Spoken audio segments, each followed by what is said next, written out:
பிரதமர் மோடி அவர்கள் இன்று தமிழ்நாடு வருகிறார். கிட்டத்தட்ட இந்த ஆண்டு தொடக்கத்திலிருந்து 5வது முறையா வருகிறார். என்ன மாதிரியான தாக்கத்தை ஏற்படுத்துன்னு நினைக்கிறீங்க? பாரத பிரதமர் மோடி அடிக்கடி தமிழகம் வரணும். தமிழகம் வந்து அவர் பேச தான் இங்கே இருக்கும் உங்களுக்கு ஒரு பயம், ஒரு கோபம், ஒரு கேள்வி எல்லாம் வரும். இன்னொன்று கொஞ்சம் அடிக்கடி பிரதமர் வந்து போகிறது ஒரு வகையில் நல்லது. ஏன்னா இவங்க ஏன் வந்து தமிழ்நாட்டுக்கு இந்த அளவுக்கு முக்கியத்துவம் கொடுக்குறாங்கன்னு நினைக்கிறீங்க? அதனால தொடர்ச்சியாக முயற்சி பண்ணுறாங்க இல்லையா தமிழ்நாட்டில் பாஜக வளர்க்குறதுக்கு? நீங்கள் வேணால் பாருங்கள், தேர்தல் முடிஞ்ச உடனே அண்ணாமலை அவர்களுக்கு அமித்ஷா அவர்கள் சிறப்பு பூஜை ஒன்று நடத்துவார். துர்கா பூஜை கண்டிப்பாக இருக்குது. எப்போ என்னென்னலாம் சொன்ன நீ கம்பி கட்டுற கதையெல்லாம் சொன்னன்ற மாதிரி கண்டிப்பாக வரும். ஏன்னா ரிசல்ட் எதிர்பார்ப்பார் அமித்ஷா வந்து ரிசல்ட் இல்லைன்னா அவர் வந்து ஒரு ஒரு கடுமையான கோபத்துக்கு தள்ளப்படுவார். அந்த கடுமையான கோபம் யாரெல்லாம் எந்த ஸ்டேட்லலாம் பர்ஃபார்ம் பண்ணி அவங்கள தாக்கும். பிஜேபி கூட்டணி போகிறது தற்கொலைக்கு சமம்னு சொல்லி தற்கொலைக்கு சமம்லாம் சொல்லிட்டு அப்போ இன்னைக்கு நீங்கள் தற்கொலை பண்ணிக்கிட்டீங்க போறீங்க, ரைட்டு, சரி, அது உங்கள் உயிர், உங்கள் கட்சி, உங்கள் சின்னம், எப்படின்னா போங்க, நீங்கள் தற்கொலைனா பண்ணுங்க, வாழ்ந்துன்னா போங்க. ஓட்டு போட்ட மக்களுக்கு எதுக்கு வந்து ஓட்டு போடணும்னு கூப்பிடுறீங்க? டிடிவி தினகரன் மோடியை எதிர்த்து கேட்டதுனால ஆர்கே நகர் இடைத்தேர்தலில் ஜெயிச்சிங்க. மோடி எதிர்த்து பிரச்சாரம் பண்ணதுனால அந்த 4.5 விழுக்காடு 5.5 விழுக்காடு. இப்போ தானே மோடி அவர்களோட சேர்ந்து நிற்கிறீங்க. இப்போ தெரியும் என்னன்றது. சரத்குமார் ஐயா போய் கட்சியில் சேர்ந்துட்டு இணைச்சிட்டார், அப்படியே ஒன்றிணைஞ்சிட்டார். அந்த ஜோதியில் ஐக்கியமாகனு சொல்லுவாங்க, அது மாதிரி ஐக்கியமாயிட்டார் ஐயா. ஐக்கியமாயிட்டு என்ன சொல்றாரு ஐயா? தேச வளர்ச்சிக்காக, இளைஞர் வளர்ச்சிக்காக நான் போய் சேர்ந்தேன். இளைஞரோட வேலை வாய்ப்பின்மை தன்மை ஐயாவுக்கு தெரியுமான்னு தெரியும். இது போன்று அரசியல் சார்ந்து எக்ஸ்க்ளூசிவான வீடியோக்களை தொடர்ந்து காண ஆகாயம் வாய்ஸ் சேனலை சப்ஸ்கிரைப் பண்ணுங்க.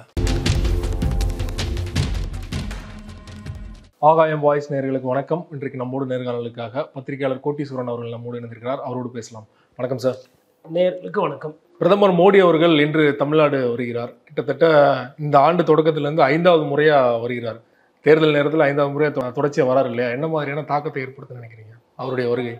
இது வந்து ஒரு நல்ல தாக்கத்தை எதிர்கட்சிகளுக்கு ஏற்படுத்தும். இப்போ என்னை பொறுத்தவரையிலும் திமுகவோ காங்கிரஸ் கூட்டணியும் வந்துட்டு நாங்கள் வந்து தமிழகத்தோட உரிமையை பாதுகாப்போம், நாங்கள் வந்து தமிழர்களோட வாழ்வாதாரத்தை தூக்கி பிடிப்போம், சனாதன சக்திகளை அருவறுப்போம், அப்புறம் வந்து இந்த ஆர்எஸ்எஸ் இதெல்லாம் பேசுகிறத விட்டுட்டு பாரத பிரதமர் மோடியோட மாஸ்க் இருக்கு இல்லைங்களா, இல்லை ஒரு பதாகையில் பாரத பிரதமர் மோடி வச்சுட்டு மெட்ராஸ் வராராம், உங்கள் ஓட்டெல்லாம் இவருக்கு வேணும்னு கேட்குறாரு அப்படின்னு போட்டு கீழே லிஸ்ட்டு போடுங்க.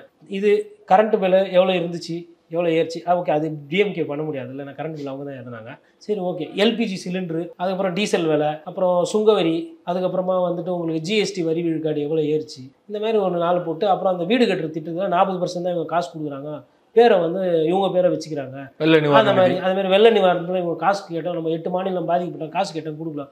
இந்த மாதிரி மோடி அவர்கள் படம் போட்டுட்டு கீழே வந்து இதெல்லாம் எழுதி ஒன்லைனில் எழுதி இது மாதிரி வராரு கொஞ்சம் கேளுங்க அப்படின்னு சொல்லி மக்களை பிரச்சாரம் பண்ணி மக்களை கேள்வி கேட்க விடலாம். ஒன்று இல்லை, சூரியனுக்கு ஓட்டு போட வேணாம், இவர் திருப்பி வரன்றாரு, உங்களுக்கு ஓகேவா அப்படின்னு சொல்லிட்டு பிரதமரோட படத்தை வைத்தே பிரச்சாரம் பண்ணா போதும். இவர் ஓகேவா, இப்போ பாரதிய ஜனதா கட்சி இவரை நிறுத்தது வேட்பாளர், இவர் உங்களுக்கு வேணுமா அப்படின்னாவே மக்களுக்கு வந்து அவங்களுக்கு தெரியும் அந்த answer. Prime minister PM candidate Modi என்றால் அந்த ஆன்சர் என்ன அப்படின்றது அவங்களுக்கு தெரியும். 2014 பார்த்தோம், 19 பார்த்தோம். அதனால பாரத பிரதமர் மோடி அடிக்கடி தமிழகம் வரணும். தமிழகம் வந்து அவர் பேச தான் இங்கே இருக்கும் உங்களுக்கு ஒரு பயம், ஒரு கோபம், ஒரு கேள்வி எல்லாம் வரும். இன்னொன்று கொஞ்சம் அடிக்கடி பிரதமர் வந்து போகிறது ஒரு வகையில் நல்லது. இந்த ஏன்னா இவங்க பண்ணுறதெல்லாம் கரெக்டுன்னு நினச்சிட்டு இருக்கிறாங்க நிறைய பேர் இங்கே இருக்கக்கூடியவங்க. பிஜேபியோட இருக்கிற அந்த கோபத்தினாலையும் நீங்கள் முன்னாடி பண்ணக்கூடிய அந்த பிரச்சாரம் மோடி அவர்கள் வந்து தமிழகத்துக்கு எதுவும் பண்ணுறேன்னு அது வந்து இன்னைக்கு தேதி வரலாம் உங்களை காப்பாற்றிக்கிட்டு. இன்னொரு உண்மை, அவர் எதுவுமே செய்யலை ஐயா. ஒரு எய்ம்ஸ் மருத்துவமனை கூட இங்கே கட்டலை. வந்தே பாரத் விடுறாரு அப்படின்னா வந்தே பாரத் வந்து மெட்ராஸ் கொண்டு விடல, எல்லா மாநிலத்துக்கும் விடுறீங்க, அதனால தமிழகத்துக்கும் விடுறீங்க. வந்தே பாரத் யாரையும் இனாமா கூட்டுன்னு போல மக்களை 1800 ரூபா, 2000 ரூபா, 2400 அதில் மொய் எழுதணும். அப்போ அது வேகமாக குழு வசதியோடு போகும். காசு இல்லாதவங்களுக்கு வந்தே பாரத்தில் போக முடியுமா? முடியாது. பணக்காரர்களுக்கும் மிராஸ்தாரர்களுக்கும் தானே வண்டி விட்டுருக்கிறீங்க. ஆனால் கொடுக்கும்போது என்ன பண்ணுறீங்க? தேச வளர்ச்சி, தேசத்துக்கு கொடுத்தோம். எது வியாபாரம் பண்ணுறதுக்கு வேறு தேச வளர்ச்சியா? தேச வளர்ச்சி என்பது வேறு, வியாபாரம் என்பது வேறு. இவங்க வியாபாரத்தையும் தேச வளர்ச்சியும் போட்டு ஒன்றாக்கிக்கிறாங்க. தனியாருக்கு வந்து ஒரு அரசாங்க பொருளை விற்கிறத தேச வளர்ச்சின்றாங்க. விற்கிறது எப்படிங்க வளர்ச்சி ஆகும்? விற்கிறது என்பது தேய்மானம். உன்னாலே உன் சொத்தை பாதுகாத்து உன்னால் காப்பாற்ற முடியல, நீ வந்து ஷேர்ல இருந்து அது ரைட்ஸ் எல்லாத்தையும் விற்கிறீங்க. வித்துட்டு தேசம் வளருதுன்னா எப்படி? ஒன்று அடமானம் வச்சிடுறீங்க, இல்லை வித்துடுறீங்க. இதானே நடக்குது. இது எப்படி வளர்ச்சி ஆகும்? இது தெரியாமல் இதுவும் வந்து இந்த மாதிரி. அப்போ இந்த மாதிரி இந்த பிரச்சாரங்கள் இருக்குல்ல, இதை மோடி அவர்கள் வரும்போதெல்லாம் வந்துட்டு வந்தே பாரத் கரீப் ரத்னு ஒன்று விட்டாங்க, ஏழைகள் ரதம். அதில் விலை கம்மி, டிக்கெட்டு விலை கம்மி, வயசானவங்களுக்கு சலுகை இருந்தது, கன்செஷன் இருந்தது. இந்த வயசானவங்க கன்செஷனை ரயில்வே துறையிலேருந்து தூக்கிட்டாங்க. கொரோனா காலத்தில் தூக்குனது இன்னி வரலும் பண்ணல. இன்னொன்று ஒரு ட்ரெயின் இருக்குது அப்படின்னா அந்த ட்ரெயினுக்கு என்ன பண்ண பேரை மாற்றுறது, சூப்பர் ஃபாஸ்ட் பேசஞ்சர்னு இருக்குதோ அது சூப்பர் ஃபாஸ்ட் எக்ஸ்பிரஸ்னு வச்சுட்டு எக்ஸ்ட்ரா ரேட்டு வாங்குறாங்க.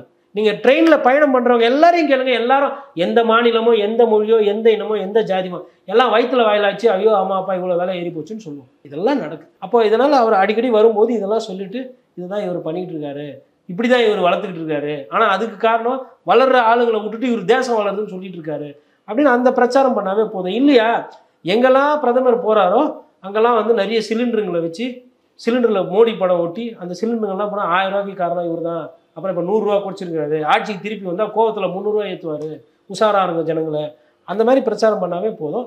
இன்னொரு ஒரு வேண்டுகோளாகவும் என்ன பார்க்கலான்னா, அடிக்கடி தமிழ்நாட்டுக்கு வரதுக்கு ஒரே ஒரு வாட்டி மணிப்பூர் போயிட்டு வந்தால் கொஞ்சம் நல்லாயிருக்கும். அங்கே நடக்கக்கூடிய அந்த அந்த தன்மை வந்து அந்த சண்டை அந்த சச்சரவு உயிர் பலி உயிருங்க, அது என்ன ஜாதி என்ன மதம் விட்டுருங்க. பிரதமர் போறாருன்னா என்ன ஆயிடுவேன்னா, யாரும் லோக்கல்லாம் சண்டை போட்டால் முட்டி தட்டிடுவேன், பிரதமர் வரும்போது அசம்பாவிதம் நடக்கக்கூடாது அப்படின்னு சொல்லி அந்த குறைந்தபட்ச பாதுகாப்பு இருக்கும். இங்கே ஒரு 5 வாட்டி வர்றது பதிலாக இவர் மணிப்பூர் ஒரு 5 வாட்டி போகிறார். மணிப்பூர் பிரச்சனைக்கு தீர்வுலாம் வேணாம், ஒரு 5 வாட்டி போனார்னா மினிமம் 5 உயிர் பாதுகாக்கப்படும். பிரதமர் வரும்போது வந்து ஒருத்தர் வெட்டிக்கிறது குத்திக்கிறது நடக்காது. இப்போ பிரதமர் வராரு, எதனா அசம்பாவிதம் ஆச்சுன்னா அவளை சுலுக்கு எடுத்துருவேன்வான், எந்த ஜாதினா போலீஸ்காரங்க அந்த மனநிலைக்கு போயிடும். அப்படி இருக்கும்போது கண்டிப்பாக உயிர் பலி குறையும். அதனால் இங்கே வந்து ஓட்டு கேட்குறது அதெல்லாம் இருக்கும்போது கூட கொஞ்சம் மணிப்பூரும் ஐயா போயிட்டு வந்தாருன்னா அங்கே இருக்கக்கூடிய அந்த வயலன்ஸ் குறையும். பிரதமர் மோடி அவர்கள் வரது வந்து எதிர்க்கட்சிக்கு தான் சாதகமாக நீங்கள் சொல்கிறீங்க இல்லையா, இது பிரதமர் அவர்களுக்கு தெரியாதா இல்லை பிஜேபிக்கு தெரியாதா, ஏன் வந்து தமிழ்நாட்டுக்கு இந்த அளவுக்கு முக்கியத்துவம் கொடுக்குறாங்கன்னு நினைக்கிறீங்க? அதனால் தொடர்ச்சியாக முயற்சி பண்ணுறாங்க இல்லையா தமிழ்நாட்டில் பாஜக வளர்க்குறதுக்கு? தொடர்ந்து அதான் நீங்கள் தான் சொன்னீங்க, முயற்சி பண்ணிக்கிட்டே இருக்கிறாங்க, கொஞ்சம் கொஞ்சமாக பண்ணிகிட்டு இருக்காங்க. அது வளருது அந்த கட்சி, அதுலலாம் எனக்கு மாற்று கருத்து கிடையாது. ஆனால் இவங்க சொல்கிற அந்த அசுர வளர்ச்சி இல்லையா, 1.5 அடி வந்துட்டு எப்பா இந்த நீங்கள் பணக்கார வீட்டு பசங்களே பார்த்தீங்கன்னா இந்த படத்துலலாம் பார்த்தீங்கன்னா மன்னா இளவரசர் சிறிய இளவரசர் விட்டு அம்பு எங்கேயா போகிறது பார்த்தீங்களா அப்படின்னு இவங்களுக்கு பாராட்டி தெரிவிச்சுக்குவாங்க. அந்த கதை தான் இது. நீங்கள் வேணால் பாருங்கள், தேர்தல் முடிஞ்ச உடனே அண்ணாமலை அவர்களுக்கு அமித்ஷா அவர்கள் சிறப்பு பூஜை ஒன்று நடத்துவார், துர்கா பூஜை கண்டிப்பாக இருக்குது. எப்பா என்னென்னலாம் சொன்ன, நீ கம்பி கட்டுற கதையெல்லாம் சொன்னன்ற மாதிரி கண்டிப்பாக வரும். ஏன்னா ரிசல்ட் எதிர்பார்ப்பார் அமித்ஷா வந்து ரிசல்ட் இல்லைன்னா அவர் வந்து அவர் வந்து ஒரு கடுமையான கோபத்துக்கு தள்ளப்படுவார். அந்த கடுமையான கோபம் யாரெல்லாம் எந்த ஸ்டேட்லலாம் பர்ஃபார்ம் பண்ணி அவங்கள தாக்கும். அதேமாதிரி முருகன் தான் வந்து இப்போ கூட இந்த பாமகவோட அந்த கூட்டணி பேச்சுவார்த்தையில் முருகன் தான் நிறைய விஷயம் தலையிட்டு வந்து எல்லாம் சரி செஞ்சுட்டு இருக்காருன்றாங்க. முருகன் வந்து ஆடம்பரம் இல்லாமல் அமைதியாக சைலண்டாக ஒரு சில வேலைகள் பண்ணிட்டு இருக்காரு. ஆனால் அண்ணாமலை அப்படி இல்லை, 4 சீட் அவர் தான் வாங்கி கொடுத்தாரு. ஆமாம், சட்டமன்ற தொகுதியில் 4 பேர் இன்னைக்கு என்ட்ரி ஆகி சட்டமன்றத்துக்குள்ளே போனதுக்கு முருகன் தான் காரணம். முருகன் தோக்கலை, ஜெயிக்கலை, அது வேறு விஷயம். ஆனால் அந்த பில்டப் இருக்குது பார்த்தீங்களா, முருகனுக்குன்னு என்னீங்கன்னா தனியாக ஃபேன்ஸ் கிளப்பு அது மாதிரி நீங்கள் எதனா பார்த்தீங்களா? இல்லை. முருகன் வந்து கட்சியை வளர்த்துக்கிட்டு இருக்காரு, அண்ணாமலை வந்து தன்னை வளர்த்து கொண்டு இருக்கிறார். இது ரெண்டுத்துக்கும் வித்தியாசம். இங்கே இருக்கவங்களுக்கு புரியும், மேலே இருக்கவங்களுக்கு புரியறதுக்கு நாளாகும். இப்போது மத்திய பிரதேசத்தில் வந்துட்டு அந்த கட்சியினுடைய முதலமைச்சர் முகமாக இருந்த அந்த மாமாஜி அவர்கள் வந்துட்டு இன்றைக்கி வந்து அவருக்கு வந்து சீட்டு பிரச்சனை, சவான் வந்து ஒரு சிக்கலில் இருக்கிறார். காரணம்னா அவர் கட்சி அதிக நாள் வளர்த்தார், தன்னை முன்னிலைப்படுத்திக்கல. இப்போ இந்த மாதிரி இருக்கவங்களுக்கு ஒரு சில சிக்கல் வரும். ஃபட்னாவிஸ் எங்கே நம்மளை விட மேலே போயிட போகிறான்னு சொல்லிட்டு தான் எங்கள் ஷிண்டேவை கூப்பிட்டு கட்சியை உடச்சிட்டு வந்துட்டேன், துணை முதல்வர் இது ஃபட்னாவிஸ் தான் முதலமைச்சராக இருக்கார், உனக்கு ஒரு 500 கோடி தரேன் அப்படின்னா ஷிண்டே வந்து இல்லை கொள்கை தான் முக்கியம் எனக்கு அப்படின்னு சொல்ல போகிறாரா? ஆசைக்கு தான் வந்திருக்கிறாரு யார், ஏக்நாத் ஷிண்டே அங்கேருந்து வந்திருக்காரு. இன்னொன்று உத்தவ் தாக்கரே மேலேயும் தப்பு இருக்குது.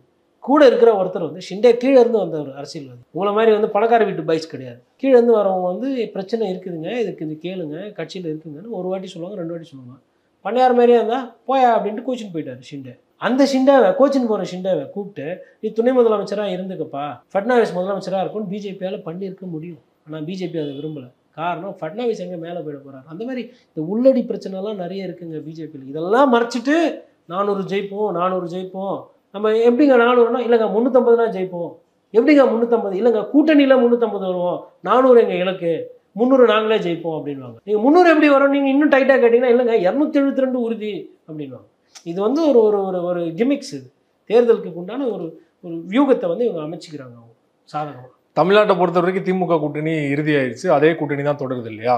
ஆனால் பிஜேபி கூட்டணியில் அதிமுக இல்லை, ஆனால் மற்ற கட்சிகள்லாம் அப்படியே தொடர்றாங்க.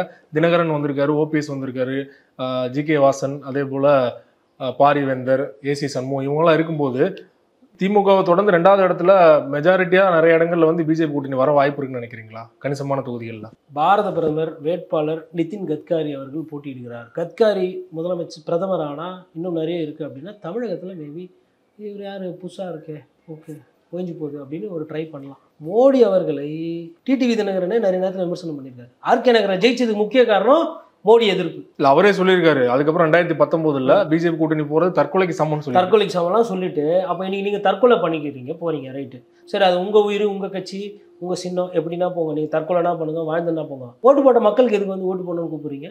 அப்போ உங்களுக்கு நேரம் நல்லா இருக்கும்போது தற்கொலைன்னுவீங்க, இல்லைன்னா இதுதான் ஒளிமயமான எதிர்காலம்னுவீங்க.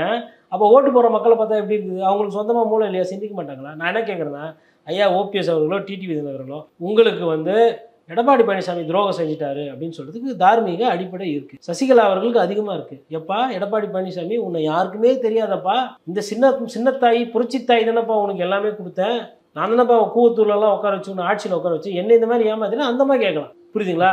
ஊழல் குற்றச்சாட்டுலாம் இல்லை, ஊழல் குற்றச்சாட்டு இல்லை, ஊழல் வழக்கு தான், ஊழல் செஞ்சாங்க தான் அவங்க. ஓகே, ஜெயிலெல்லாம் போயிட்டு வந்தேனே, கட்சியில் வந்து பார்த்தா ஒன்றையும் காணும், கூடாரத்தையும் காணும், அதிமுக சின்னத்தையும் காணும், இப்படி பிரிச்சுக்கிறீங்களே இலையா எல்லாருக்கும், என்ன இப்படி விட்டுட்டீங்களே, அந்த மாதிரி கேட்கலாம். கேட்கறது ரைட்டு, நியாயம். இதை கேட்டுகிட்டே இருக்கும்போது அப்படியே கொஞ்சம் மோடிக்கும் ஓட்டு போட்டுருங்க அப்படின்னா மக்கள் எப்படி பார்ப்பாங்க? ஓ, கதை அப்படி போதா அப்படின்னு வரும்ல. டிடிவி தினகரன் மோடியை எதிர்த்து கேட்டதுனால ஆர்கே நகர் இடைத்தேர்தலில் ஜெயிச்சிங்க. மோடி எதிர்த்து பிரச்சாரம் பண்ணதுனால அந்த 4.5 விழுக்காடு 5.5 விழுக்காடு. இப்பதானே மோடி அவர்களோட சேர்ந்து நிக்கிறீங்க, இப்ப தெரியும் என்னன்றது. அதாவதுங்க, அதிமுகவை யாரு கண்ட்ரோல் பண்றது இல்லைன்ற ஒரு பிரச்சனை இருக்குது. இது பாரதிய ஜனதா கட்சி திருப்பி ஆட்சிக்கு வரணுமா வரக்கூடாதுன்ற செலவு எக்ஸாம். இந்த கொஸ்டின் பேப்பருக்கு என்ன ஆன்சரோ அதை தான் மக்கள் எழுதுவாங்க. உங்க கேள்விக்கு உண்டான ஆன்சர் அப்புறமா எழுதுவாங்க. புரியுதுங்களா? அதாவது எடப்பாடி துரோகம் செஞ்சு விட்டார், ஸ்டாலின் துரோகம் செய்து விட்டார், அதனால மோடிக்கு ஓட்டு போடுங்கன்னா அப்படியா? அப்ப அவர் எதுவும் துரோகம் செய்யலையா? கட்சித்தீவு பிரச்சனை தீர்க்கணும்னா யார் தீர்க்கலாம்? திமுகவை தீர்க்க முடியும்? திமுக தீர்க்க முடியாது. காங்கிரஸ் தீர்க்கலாம், இல்லைன்னா பாரதிய ஜனதா கட்சி தீர்க்கலாம். காரணம், ஒன்றிய அரசு நடுவண் அரசு அவங்க கிட்ட தான் இருக்கு. அவங்களாலதான் ஒரு நாட்டுக்கிட்ட பேச முடியும். இங்க இருந்து பேசலாம், வீரவேல் வெற்றிவேல் தமிழர்களே ஒத்துமை கித்துமை எல்லாம் கதை கட்டி விடலாம், தமிழர்கள் விட மாட்டோம், அதெல்லாம் சும்மா ஏமாத்துற வேலை. மத்திய ஆட்சியில் யார் இருக்கிறாங்களோ அவங்களால தான் அந்த விஷயத்துக்கு முடிவு செய்ய முடியும். அங்கே இருக்கிற அந்தோனியார் கோயிலுக்கு போனோம் அப்படின்னா மத்திய அரசு தலையிட்டால் தான் அது முடியும். அந்த வேலையெல்லாம் செய்யறது கிடையாது. மேகதாது பிரச்சனை யார்? ஒன்றிய அரசு. யார் இது? எல்லா அரசுக்கும் தலைமை யாரு? மத்திய அரசு தானே. கூப்பிட்டு பேசி, அப்பா பெங்களூருக்கு தண்ணி இல்லைன்றாங்க, குடிக்கிறதுக்கே தண்ணி இல்லை, இப்போதைக்கு ஒகேனக்கல்ல தண்ணி வராது, ஏதோ ஒரு முயற்சி எடுக்கலாம்ல. மௌனமாக இருக்கிறீங்க, கை கட்டி வேடிக்கை பார்த்துட்டு. அப்போ என்ன அர்த்தம்? இந்த 2 மாநிலமும் அடிச்சுக்கிட்டோம், நம்ம இதில் தலையிட்டா கர்நாடகா ஓட்டு போயிடும். அப்போ சூழலுக்கு ஏற்றார் அந்த அல்ப வாக்குகளுக்கு வேண்டிய ஒரு நியாயத்தையும் தர்மத்தை கூட பேச முடியாத ஒரு நிலைமையில தான் நீங்க இருக்கிறீங்க. இது இருக்கு. ராமர் வந்து உங்களுக்கு கூட வந்து உறுதுணையா இருக்கணும், தர்மத்தையே நம்பின ராமர் இல்லையா? அப்போ இவங்க வந்து அந்த சூழ்நிலை அரசியல், அது ஒரு வாக்கு அரசியல் தான் செஞ்சுக்கிட்டு இருக்காங்க. ஒரு நடுநிலையான நேர்மையான நியாயமான அரசியல் செயல். இதை செய்யற ஒரு கட்சிக்கு நீங்க இப்ப எப்படி போய் ஓட்டு கேட்க? ஹைட்ரோ கார்பன் திட்டம் வராது, அதனால வந்து உத்தரவாதம் கொடுத்துருக்காரு பாரத பிரதமர் மோடி அப்படின்னு டிடிவி தினகரன் எப்ப சொல்றாரு? இப்ப சொல்றாரு. விவசாயிங்க போராட்டம் பண்ணாங்களே, அப்ப சொல்லிருக்கலாம்ல. சரத்குமார் ஐயா போய் கட்சியில சேர்ந்துட்டு இணைச்சிட்டாரு, அப்படியே ஒன்றிணைஞ்சிட்டாரு. அந்த ஜோதியில ஐக்கியமாகனு சொல்லுவாங்களா, அந்த மாதிரி ஐக்கியமாயிட்டாரு ஐயா. ஐக்கியமாயிட்டு என்ன சொல்றாரு ஐயா? தேச வளர்ச்சிக்காக, இளைஞர்கள் வளர்ச்சிக்காக நாங்க போய் சேர்ந்துட்டோம் அப்படின்னு. இளைஞரோட வேலை வாய்ப்பின்மை தன்மை ஐயாவுக்கு தெரியுமான்னு தெரியல. 23 விழுக்காடு. இதை வந்து இங்க உட்காந்துக்கிட்டு நான் வந்து ஏதோ நான் போய் கணக்கெடுத்து சொல்ல. உலக ஆய்வறிக்கைகள், அந்த நிறுவனங்கள் இல்லை இந்தியாவில் இருக்கக்கூடிய நிறுவனங்கள் வந்து அறிக்கையை வெளியிட்டாங்க. ஸ்டடி ஹஸ் ரிவீல்ட் 23% வந்து ரூரல் ஏரியாலையும் அர்பன் ஏரியாவில் வந்து 20% to 18% வேலை வாய்ப்பில்லை. அதில் 3% குறையும், 3% கூடும். பட் ரஃபான அப்ராக்சிமேட் ஃபிகர்னால் அந்த 20%க்கு வேலை கிடையாது. நீங்கள் உடனே சொல்லலாம், ஷூக்கு ப்ரெஸ்ஸு போடுறது, சைக்கிளுக்கு காத்தடிக்கிறது, அதுக்கப்புறமா அந்த கட்டட வேலைக்கு பொழுதுக்கும் 8 மணி நேரம் தலையில் தூக்கி வச்சு இதெல்லாம் வேலை இல்லையான்னு என்ன கேட்டால் அதெல்லாம் கம்மியான வேலை, அதெல்லாம் வேலை கிடையாது. உங்கள் வீட்டில் இருக்கிற பணக்கார பசங்க இல்லை அமைச்சர்களோட பசங்களாம் அந்த வேலைக்கு போவாங்களா? சொல்லுங்கள். எல்லாரும் என்ன நினைப்பாங்க? நான் கஷ்டப்பட்டாலும் பரவாயில்ல, என் பையன் நல்லா இருக்கணும்னு தானே நினைப்பாங்க. சாதி ரீதியாக இருக்கிற குலத்தொழிலை வந்து பண்ணணும்னு தானே உங்கள் கொள்கை இன்னி வரலும் வச்சிருக்கிறீங்க. எல்லாரும் நான் சாஃப்ட்வேர் கம்பெனியில் வேலை செஞ்சு பேங்க்கில் கீபோர்டில் தட்டிக்கிட்டு இருக்காங்களா? வெயிலில் வேர்வையை சிந்திக்கிட்டு இருக்காங்க. அதுக்கு கூட போய் சாப்பிட போனால் கூட வரியை போட்டுருங்க. ஜிஎஸ்டி. இட்லிக்கு யார் வரி போட்டது? அப்புறம் அரிசிக்கு யார் வரி போட்டது? ஐயா இப்போ மூப்பனாரை கேட்போம். கபிஸ்தலம் தானே அவரு, தஞ்சாவூர் தானே, தஞ்சை தரணி தானே, டெல்டா தானே. அரிசிக்கு வந்து வரி இல்லை சொல்லு, கூட்டணி வர அப்படின்னு இருந்தாருன்னா சூப்பர். நீ வந்து உண்மையான தஞ்சாவூர் பிரீடு பண்ணலையே. இன்னைக்கு தேச வளர்ச்சிக்கு ஓசரம் சரத்குமார் போய் சேர்றாரு, ரைட்டு, தேச வளர்ச்சி தான், வெரி குட். ஏன் 3 வருஷத்துக்கு முன்னாடி போய் சேர்ந்தா இன்னும் தேசம் வேகமாக வளர்ந்துருக்குமே? அன்றைக்கே போய் சேரலாம். அன்றைக்கே சமத்துவ மக்கள் கட்சி வந்து முட்டுக்கட்டை போட்டுது, குறுக்கில் நின்றுது. அன்றைக்கி தெரியல தேச வளர்ச்சின்னு. அதே கண்ணு, அதே மூளை, அதே பார்வை, அதே சிந்தனை தானே. 3 வருஷம் 5 வருஷம் கழிச்சு தேச வளர்ச்சின்றீங்க. ஸ்ரீஹரியோ காட்டாக்கெல்லாம் போனார்ல மோடி, அப்போ ராக்கெட்லாம் போச்சு. ராக்கெட் மாதிரியே இந்திய பொருளாதாரம் மென்மேலும் போகும். இதனால் நான் வந்து சமத்துவ மக்கள் கட்சியை கலைக்கிறேன். இன்றே பாரதிய ஜனதா கட்சியில் இணைகிறேன் அன்றைக்கே இணைஞ்சிருந்தா இன்னும் வேகமாக வளர்ந்துருக்கும்ல. ஏன் தேர்தல் நேரத்தில் அந்த தேச வளர்ச்சின்னு வருது? இந்த தேச வளர்ச்சின்ற நைட்டு 2 மணிக்கு இந்த தேச வளர்ச்சின்ற வார்த்தையை மிஸ்யூஸ் பண்ணுறாங்க. எது வளர்ச்சின்னே தெரியாம வியாபாரம் பண்ணி விற்கிறதெல்லாம் வளர்ச்சின்னு சொல்லிட்டு திரியிறாங்க.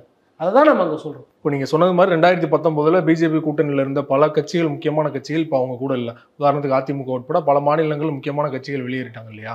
நீங்கள் சொன்னது மாதிரி பாஜக வந்து கொஞ்சம் கொஞ்சமாக பயத்தை வெளிக்காட்ட ஆரம்பிச்சிட்டாங்க. ராமர் கோவிலை வச்சு பிரச்சாரத்தை முன்னெடுத்தாங்க. அது எந்த அளவுக்கு கை கொடுத்துன்னு தெரியல. இப்போ சிஏ வந்து இம்ப்ளிமெண்ட் பண்ணியிருக்காங்க. இது அவங்களுக்கு கை கொடுக்குன்னு நினைக்கிறீங்களா?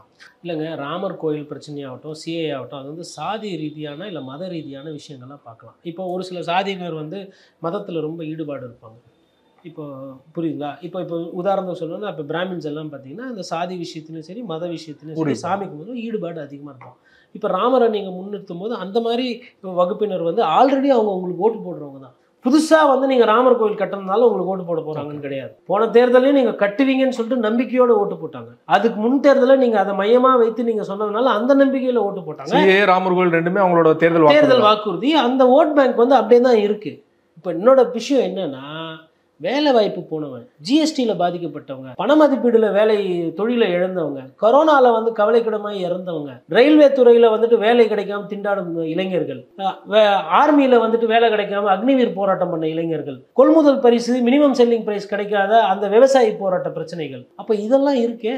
அப்ப இவங்கெல்லாம் வந்து இந்த பிரச்சனை எல்லாம் எங்களுக்கு இருந்தாலும் பரவாயில்லைங்க, எங்களுக்கு வந்து பாரத பிரதமர் மோடி தான் வேணும், அவர் தான் வந்து ராமர் கோயிலை கட்டினாரு அப்படின்னு சொல்லி அவங்க ஓட்டு போடணும்னு கட்டாயம் இருக்கா? ஆனா கருத்து கணிப்புல இந்த மாதிரி தான் பதில் அளிச்சிருந்தாங்க. எதனால நீங்க பிரதமர் மீண்டும் வரணும்னு நினைக்கிறீங்க? நாட்டுல பலரும் அயோத்தி ராமர் கோவில் கட்டினாரு, 370 வந்து இது பண்ணாரு அப்படிங்கிற காரணம் உத்தரப்பிரதேச சுத்தி கணக்கு எடுத்தீங்கன்னா அப்படிதான் வரும். இன்னொன்னு இங்க வந்து கமலாலயத்துல கருத்து கணிப்பு எடுத்த மாதிரி நீங்க உத்தரப்பிரதேசலயும் மத்திய பிரதேசல சுத்தி கணக்கு எடுத்தீங்கன்னா அப்படிதான் வரும். குஜராத்தையும் சேர்த்துக்கோங்க. ஓகே, சாம்பிள் சைஸ் அங்க கூட நான் அதிகமா எடுத்துட்டு ஏன் மணிப்பூர்ல இருந்து எடுத்தா எப்படி வரும்? இப்போ மணிப்பூர்ல போய் காங்கிரஸ் எடுத்துட்டு ஹஹா அப்படின்னு சொல்லலாம் இல்லையா? அதாவது நான் என்ன சொல்றேன்னா, கருத்து கணிப்புன்றது வந்து இது வந்து நம்ம பார்க்குற வியூவர்ஸ்க்கு ஒரு தகவல் சொல்லணும், அவங்களுக்கு அரசியல் சொல்லணும். நான் அதை வந்து அப்படிதான் பார்க்குறேன். அதை தாண்டி வந்து அதற்கு மேலே வந்து இந்த கருத்து கணிப்பு அப்படியே மாறும், அப்படியே நிற்கும், இது தலைக்கீழாக போகும், அந்த கதையெல்லாம் நான் போகல. இதை வந்து அவ்வளோ சீரியஸாக எடுக்க வேண்டியது இல்லைன்றது என்னோட புரிதல். காரணம் என்னன்னா, கருத்து கணிப்புகள் கடந்த காலத்தில் நிறைய வாட்டி தவறாக போயிருக்கு.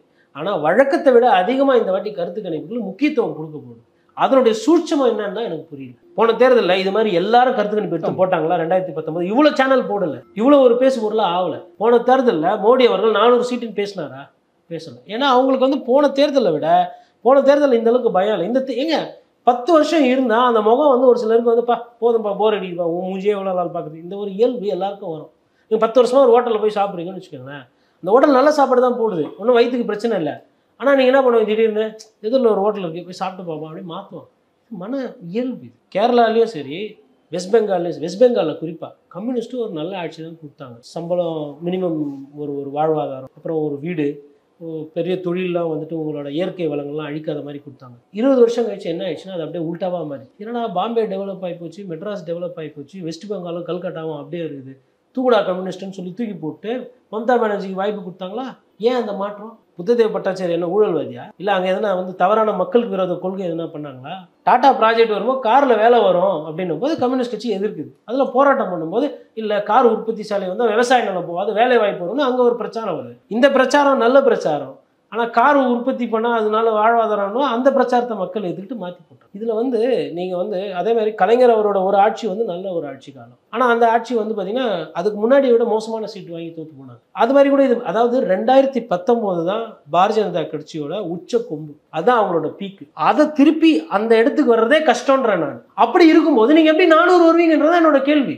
அன்னைக்கு வந்து நீங்கள் குஜராத்தில் மொத்தமாக ஜெயிச்சிங்க, ராஜஸ்தானில் மொத்தமாக ஜெயிச்சிங்க, ஹரியானாவில் மொத்தமாக ஜெயிச்சிங்க, ஜார்க்கண்டில் மொத்தமாக ஜெயிச்சிங்க, உத்தரப்பிரதேசில் கிட்டத்தட்ட 90 விழுக்காடு ஜெயிச்சிங்க, மகாராஷ்டிரத்தில் 90 விழுக்காடு ஜெயிச்சிங்க, கர்நாடகத்தில் ஃபுல்லாக ஜெயிச்சிங்க. அந்த நிலைமை இன்னைக்கு இருக்கா அப்படின்னு கேட்டால் அரசியல் புரியுறவங்களுக்கு தெரியும். இல்லை, கர்நாடகத்தில் ஆட்சி மாற்றம், மகாராஷ்டிரத்தில் கூட்டணி மாற்றம், பீகாரில் உங்கள் கூட்டணி வந்து விட்டுட்டு போயாச்சு, மாறியாச்சு, அப்படி இருக்குது. உத்தரப்பிரதேசில் வந்து இன்னைக்கு காங்கிரஸ் வந்து சமாஜ்வாடி கட்சி காங்கிரஸ் விட்டு கொடுத்துட்டு போகுது. அதே மாதிரி காங்கிரஸ் கட்சி மகாராஷ்டிரத்தில் விட்டு கொடுத்துட்டு போகுது உத்தவ் தாக்கரேக்கு. இப்போ ஒருத்தர் விட்டு கொடுத்துட்டு போகிறது உங்கள் தன்மைக்கு தெரியலையா? இன்னொன்று, மம்தா பானர்ஜி கூட்டணியில் வரலன்றாங்க. அது நான் ஒரு வகையில் நல்லதாகவும் பார்க்குறேன். அதாவது 2 விஷயம் இருக்குது. ஒன்று, காங்கிரஸோட சேர்த்து செஞ்சால் மம்தா பானர்ஜி கூட ஒரு வாக்குகள் கிடைக்கலாம், பெட்டராக பண்ணலாம். இல்லைன்னா பாதி தொகுதியில் அவங்க தோக்குறாங்கன்னே வச்சுக்கோங்க, காங்கிரஸ்ல ஜெயிச்சுட்டு அதுக்கப்புறம் போய் பிஜேபியில் சேர்ந்தா என்ன பண்ணுவீங்க? மம்தா பானர்ஜி கட்சியிலேருந்து யாரும் போகல, திரிணாமுல் காங்கிரஸ்லேருந்து ஜெயிச்சுட்டு.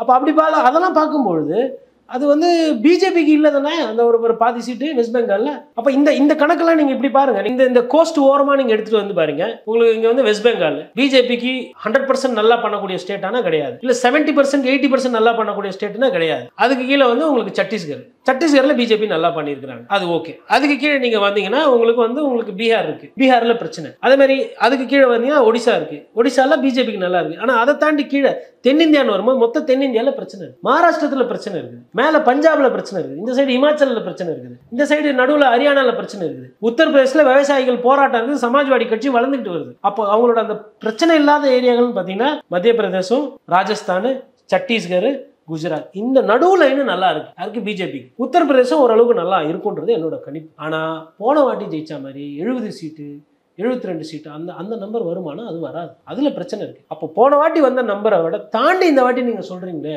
தாண்டி இந்த கருத்து கணிப்புலாம் வருது, அது எப்படின்றத எனக்கு புரியல. 2024 நாடாளுமன்ற தேர்தல் குறித்து, தமிழக அரசியல் சூழல் குறித்தும் உங்களோட கருத்துக்களை எங்களோட பகிர்ந்து கொண்டீங்க. ரொம்ப நன்றி. நன்றி.